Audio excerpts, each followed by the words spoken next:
Next step after Super Tuesday, Republican candidates debate in Detroit tomorrow, Democrats debate in Flint, Michigan on Sunday, and responding to the big results, that's what they'll be talking about. Now, Hillary Clinton and Bernie Sanders winning early, Ted Cruz picking up his home state of Texas, the crown jewel, Marco Rubio actually getting Minnesota.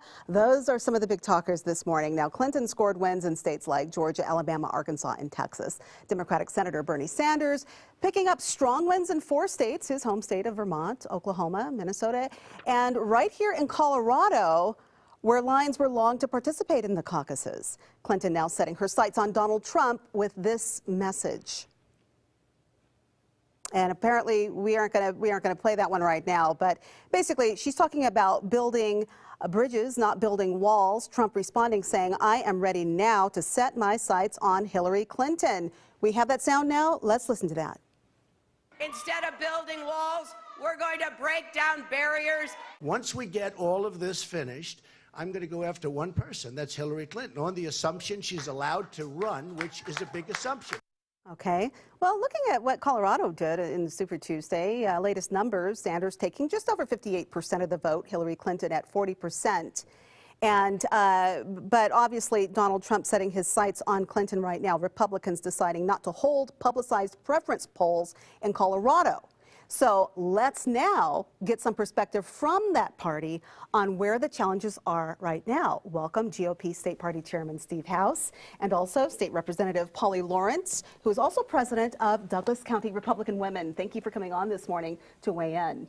So first off, a lot of people don't understand why not hold preference polls. Well, the rules changed, and when the rules changed from a non-binding poll like the Democrats did, so ultimately Bernie defeating Hillary last night doesn't mean he gets any delegates in this state. The Republican Party at the national level changed the rules to make it a binding straw poll, and a binding straw poll really is an election. It's not a poll anymore. It's not just a survey. And we looked at how you would actually have to do that in the state, the complications, the cost, the things like that, and said it would be far better for us to go through the same 4-step process we have gone through rather than do the poll, because there would have been ramifications of doing a poll like that where it's binding at this point in time. Okay, so then from your vantage point right now, looking at what happened on Super Tuesday, Ted Cruz has come out and said, look, it's obviously Trump, but there's still time to defeat him. Cruz did pick up Texas, which was very important. Yeah, I think there is still time. We've only heard from less than half of the states. A lot of these are not bound delegates. And I think we need to remember that this is an election that's going to take place across the entire country. And so we need to focus on the delegates, the candidates that are left in the race. And there are some great choices on the Republican side. Okay, and there are some challenges on the Republican side. You look at Ben Carson, who will not drop out. Somebody's gonna, he's taking votes away from somebody. You have people like, you have Karl Rove coming out and saying, quote, Trump will do immeasurable harm. Fortunately, there is time to stop him, though. You're dealing with all of this and what is perceived as infighting within the GOP. What effect will that have? How are you going to take care of that in order to beat Hillary Clinton? I think, as you saw in Colorado, there's a big trust problem with Hillary. I mean, she did so poorly here last night in that poll. I think the people of Colorado, and I think a lot of states, are looking at her saying she hasn't been able to tell the truth about the emails. She hasn't been able to tell the truth about the Clinton Foundation.